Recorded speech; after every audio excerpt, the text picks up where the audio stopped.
हम रीजन की बात कर रहे हैं, अफ़गानिस्तान का तो आपने बता दिया 3 पर्सपेक्टिव, लेकिन आप ईरान से भी रिसेंटली होके आए हैं और ईरान के साबिक़ सदर मरहूम इब्राहिम रईसी साहब इधर भी आए थे, बड़ा गुडविल हमने देखा उनके था। वज़ीर ख़ारजा भी हुसैन अब्दुल वालियान या से दोनों से मेरे ताल्लुकात बड़े पुराने थे, दोस्ती भी थे, बड़ा अनफॉर्चुनेटली दोनों शहीद हो गए, वो क्रैश का शिकार हो गए। अभी नई डिस्पेंसेशन आई है, वहाँ भी नए सदर आए हैं। एक बड़ी खुशखबरी है, ये बड़ी अच्छी बात आपने ईरान की क्योंकि ईरान हमारा दरीना दोस्त है और हमसाया भी है कि ईरान से पाकिस्तान के स्ट्रेटेजिक ताल्लुकात बहुत बेहतरी आई है। जी जी, उनकी इंटेलिजेंस और हमारी ISI में बड़ी क्लोज कोऑर्डिनेशन है। तो लेज़ान ऑफिसर भी तैनात लेज़ान ऑफिसर उनके 2 हैं तुर्बत में, हमारे 2 हैं ज़ाहिदान में। और आइंदा इंशाल्लाह कोई गलतफहमी नहीं होगी।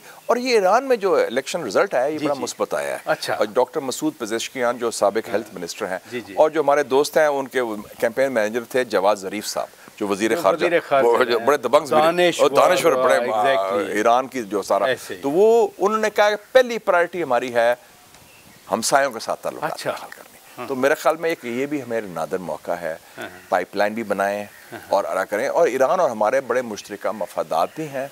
ईरान से हम तेल भी ले सकते हैं, गैस भी ले सकते हैं और ईरान हमें बायसे तक़वीयत है क्योंकि ईरान का भी बेस्ट फ्रेंड चाइना है और हमारा भी बेस्ट फ्रेंड चाइना है। नहीं, जो सैंक्शंस की फिर बात की जाती कि कोई एंटिटी जो ईरान के साथ बिजनेस करेगी वो भी US सैंक्शन में आ जाएगी। इंडिया को सैंक्शन लगे हैं जो ईरान से तजारत करते हैं, वो जो ईरान से मुआहदा करते हैं इंडियंस चाह बहार का, उनको सैंक्शन तो नहीं लगते। हमें क्यों लगते हैं फिर? हमें लगे तो नहीं, हमें खौफ है सैंक्शन का। आप खौफ का खात्मा करें पराजा साहब। ये खौफ जो है ना हमारे यहाँ, रोजवेल्ट ने कहा था जो सबसे बड़ा अमेरिकन प्रेसिडेंट था, there is nothing to fear but fear itself. हम वैसे ही डर जाते हैं साहब बहादुर से, नाम लेके ही कि अमेरिका ये कर देगा। अमेरिका नहीं कुछ कर सकता। आप हिम्मत करें ज़रा, अपने मजबूत फैसले इस खत्ते में करें and it will change the destiny of the people of Pakistan. आपके मुल्क की तकदीर तब्दील हो जाएगी। थोड़ा सा दम पैदा करें अपने। वैसे आपने नेबर्स की भी बात की, आपने खौफ के खात्मे में भी बात की, तो इंडिया में रिसेंट इलेक्शन हुए, वहाँ पर भी राहुल गांधी यही कह रहे हैं कि जी यहाँ खौफ का खात्मा हो गया है। मैं इस हवाले से भी, उनका खौफ हिंदुत्व सा है। हमारा हिंदुस्तान का खौफ नहीं है, हमने एटम बम बना लिए, हम उनसे डरते नहीं अब। नहीं, मैं इंडियन वोटर की इंडियन वोटर नहीं है, और खासतौर बीजेपी का मुसलमान वोटर का। मैं समझता हूँ कि इंडिया में तो बहुत खुशाइंद रिजल्ट आया है, बड़ी मुझे खुशी है। मैं तो इंडियन अवाम को मुबारकबाद पेश करता हूँ, उनके शऊर को, और जिस तरह इस गंदा बदबूदार हिंदुत्व को उन्होंने कट डाउन टू साइज किया है। ये तो इंडियन दुश्मन है और अमन के दुश्मन है। नेबर से कुटी नहीं हो सकती। नेबर से कुटी नहीं हो सकती, तो क्या हम इंडिया को नेबर नहीं समझते? इंडिया आपसे नाराज है। हमने तो क्या किया है इंडिया ने आपके खिलाफ 4 सालों में 20 दफा रॉ ने बंदे मारे हैं आपके। इंडिया ने आपके खिलाफ स्टेट टेररिज्म किया जिसके लिए आपने डॉसियर छापा अक्टूबर 2020 में। इंडिया ने 15 साल से डिसइंफो लैब चला रहा है EU में जो आपके खिलाफ प्रोपेगेंडा कर रहा है। हम तो नहीं कर रहे ना, वो तो इंडिया का प्रॉब्लम है, हमारा प्रॉब्लम नहीं है। इंडिया को दिल बड़ा करे, हमारे जो anti Muslim policy, anti Pakistan policy तर्क करे, वी आर रेडी। ये ट्रेड की बात की जाती है कि रीजन की ट्रेड हो रही है, ब्लॉक्स हैं रीजनल। हम 1.5 अरब आबादी के दरमियान दीवार है हमारे दोनों के दरमियान, इसको कैसे नॉर्मलाइज तो खैर नहीं हो सकता इतना जल्दी, लेकिन चैनलाइज कैसे किया आप करें। लेकिन क्वेश्चन है कि इंडियन रवैये में तब्दीली आनी चाहिए, कश्मीरियों का कत्लेआम खात्मा होना चाहिए। क्या लेसन है? आपने गजा की बात की थी।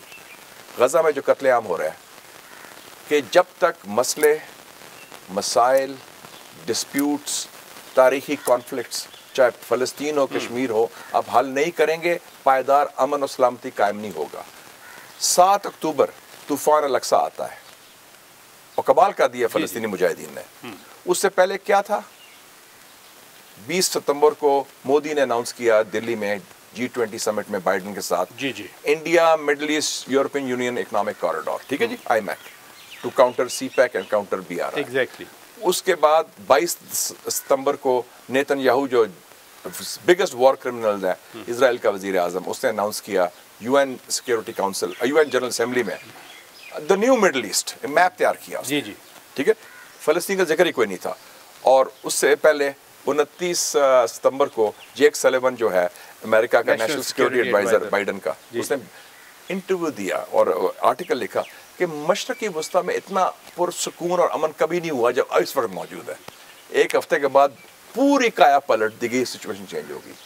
आप मसले हल करें, कश्मीर का कत्लेआम नामंजूर, फलस्तीन का कत्लेआम नामंजूर। वोटर्स ने जो फैसला दिया है वो यकीनन नरेंद्र मोदी जी की गवर्नमेंट तो बन गई, लेकिन वो जो 2 टर्म्स पहले थी वो तो नहीं नहीं, sorry, I don't agree with you.